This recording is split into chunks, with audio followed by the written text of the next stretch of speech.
Short and இங்கிலீஷ்ல எக்ஸாம்ல அடிக்கடி கேட்கக்கூடிய ஒரு சில முக்கியமான வேர்ட்ஸ் பார்க்கலாம். ஸோ அதுக்கு முன்னாடி நம்ம சேனலை சப்ஸ்கிரைப் பண்ணாதீங்க, சப்ஸ்கிரைப் பண்ணி நம்ம சேனலை ஃபாலோ பண்ணிக்கோங்க. First some parts of the state.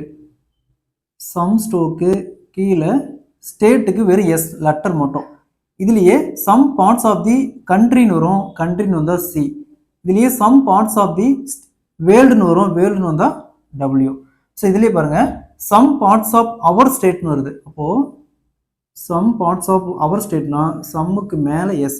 இதுலேயே சம் பார்ட்ஸ் ஆஃப் அவர் கண்ட்ரின்னு வந்துச்சுன்னா C, some parts of our வேர்ல்டுன்னு வந்துச்சுன்னா டபிள்யூ.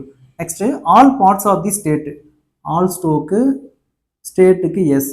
இதுலேயே all parts of our state. All ஸ்டோக்கு பேக் சைடு, ஆல் பின்னாடி எஸ் மட்டும், எஸ் லெட்டர் மட்டும். Next we hope to hear from you. We hope to hear from you. இதுலேயே we hope to hearing from யூன்னு வரும்.